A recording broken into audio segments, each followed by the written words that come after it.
Bruno wants more money. Erik Ten Hag's exit talks. Meanwhile, Sofian Amrabat says, I want to stay at Manchester United. Welcome to the United Hotspot. My name is Webb. It's a whole different space I'm in right now. You might be saying, thinking, oh, where is Webb? Has he been kidnapped? What's happening? Blink twice if you're not safe. Come on, guys. I'm home. I'm home with my beloved. So relax. I'm all right. Don't care about where I am. Just stick to what I'm saying because it's been a busy day at Manchester United. And here I am to wrap it up for you. Subscribe, like, and share, and let's get proper into it. Now, Bruno Fernandes has forgotten that money is the foundation of all problems, especially if you're a man. Meanwhile, he knows that United has the money. So what has he said? Reports are coming out suggesting that Bruno is demanding that Manchester United make him one of the topmost earners at the club to be up there with the likes of Jadon Sancho, the likes of Marcus Rashford, the likes of Casemiro, Rafael Varane, two of whom are clearly departing. We don't know about Sancho and Marcus Rashford, but Bruno is demanding that as captain, I've got to be among the top earners. Now, currently, Bruno is earning about 240,000 quid per week. Now, for a club, because that's a lot of money, first of all, but at Man United, it's not. He's in the second tier of the top earners. There are guys who are earning 350,000. Sancho is earning 350,000. Honestly, would you blame Bruno? Listen, Sancho is earning 350,000 pounds per week, not to play for Man United, to be all over around Europe. Well, now he's saying he's throwing conditions. He won't come back to United if Erik Ten Hag is there, earning 350,000 on a long contract. Casemiro was earning 340,000 pounds per week. We know where he is. He has bought shares in a certain club in Marbella FC. He's now even investing that money buying clubs, elsewhere. Then Varane is even left already. He was earning also around 340,000 pounds per week. Then Marcus Rashford earning 350,000 or just above that to do what? Absolutely nothing. So Bruno is saying, with what I've done for this club, with what I showed you last season, I was the heart of this club. I'm demanding for more. Now, I don't blame him for wanting more money. This is where I blame him.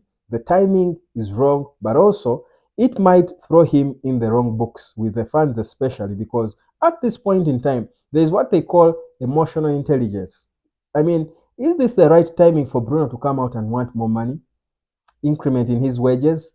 I think it doesn't exactly look good on him, considering how legendary he has been made, especially among many United supporters. It's clear, even if he has only won an FA Cup and a Carabao Cup, Bruno to many will leave a legend at Man United for what he has done in the 4 years he has been at the club. Even at the lowest, he has been fighting and giving his very best. But for him to come out at this point in time, when the club is in a critical financial state, we are looking for money, we are trying to cut down the wage bill and all. As the captain of the club, you're not the first to come out and show greed, saying, I want more money. When we don't even know what is going to happen next, which players we are bringing in, where the money is going to come in. Now, of course, on one side, as a fan of the club, I'll certainly the beef not for Bruno. I'm a Man United supporter, not a Bruno supporter per se. I only support him because he plays for Man United. If he was playing for Man City, I wouldn't. So that's a reality. So here's the thing. I think part of me is saying, Bruno, you will be looked at by some people as a traitor. Imagine if they give him more money and he has a bad next season. What will we say? We'll come back and call him out, saying, you know what, we even gave you more money. You know how we fans can be. One day we're saying this, you have a bad game, we attack you like we've never seen you before. So that's one side. But also on the other hand, you understand this guy has got an offer from Saudi Arabia Al Nassr that could see him earn 1.2 million pounds per week. He's currently earning 240,000 pounds per week.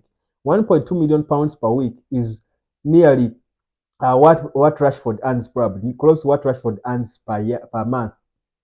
Do you understand what I'm saying? Now, if he can earn that money in a week, Bruno's family, his entire clan, his lineage, will his extended family and their children's children will not have to work ever again. His kids will not have to work again. Their kids will not have to work again. Their kids will not have to work again. Like 10 generations of his family will not have to work again. Now, that's how much that money is. Now, if he's using this opportunity to try and get more money out of Man United, you may not blame him. Probably me and you will do the same. Probably me and you will even be worse with it. We'll be saying, you know what, we want to leave. So it's a difficult, and this is exactly what the advent of Saudi money has done to football. You people are thinking players, serious players will not want to go to Saudi. I'll tell you what, Kevin De Bruyne, it was today, just today, there was a report suggesting that Kevin De Bruyne was asked in an interview about Saudi and Qatar and what have you. And he's saying, look, guys, I'll be honest. He was as honest as they can be. Forget about these European guys who pretend like as if Qatar is hell and they can't play there. It's an abomination. You can't leave the Premier League to Qatar. Listen, De Bruyne said, at my age, he would listen. I mean, my family are excited at a new challenge. Two, the amount of money I would earn is money that would change the life of my entire clan. I've, in 2 years, I would make more money than I've made in 15 years of my career. And he wouldn't even be playing at the high topmost level at his age. This is Kevin De Bruyne saying this. So if I tell you guys that this Saudi money is a real temptation to football, you should understand and appreciate. So Bruno is there. I feel like for me, this is his agent. This is what agents do. When the transfer window is around the corner, when it comes, agents also want to make serious commission because they get commission of the deals that are made. So they also want to make commission. Now, for Miguel Pina, who is the agent of Bruno Fernandes, he must be thinking if Bruno signed for the Saudi club, and these are the clubs he has been talking to, and Bruno must have allowed him to do it. An agent cannot talk to clubs if the player has not allowed them. So Bruno is also part of this. So if he has spoken to these clubs and they are willing to pay significant figures, the agent will certainly have his cut. Yeah? And usually the agents of these players are like their best friends because these players don't know how to spend money. The agent is probably the guy who is going to take care of him for the rest of his life. He's take care of his money, help him invest it because players are never businessmen. So if their relatives or close friends. So if he sits him down and talks to him, he will convince him that, you know what, you're turning 30. This is a brilliant opportunity. 120 million quid. It is also going to change my life. I will earn commission off that. That will change my clan. You're 30. This is why we played football. Remember where we come from, our poor background in Portugal. Guys, forget about Man United. This is not your club. You've given them good 4 years. Guys, request to leave the club. And now Bruno, because he had committed, he has written love letters to supporters, he was be going, how do I get out of this? Let me put a serious demand for more money. Let me ask for crazy wages. I want to be among the top earners. Why on earth is Rashford earning all that money doing absolutely nothing? Why are these guys earning more than me? Let me put this now. If they give him what he has requested, because United might be desperate, maybe then he will come up with something new. Because that's the thing, money unsettles people. And would you blame Bruno? Put yourself in Bruno's shoes. Would you blame him for wanting more, for being attracted by the man in Saudi when he's going to be 30 in September? Guys, let's be open-minded.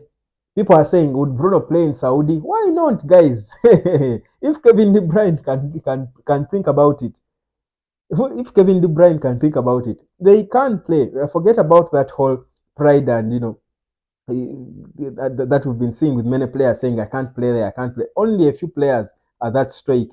But I think for me, there's a serious threat in Saudi money. But on the one side, it's an opportunity because, again, I'm still sticking with what I said. Manchester United should cash in. If Bruno if does to go to Saudi, Man United should cash in and get 100 million quid, 120 million pounds. Get that money and get more other players. Move on. Move on.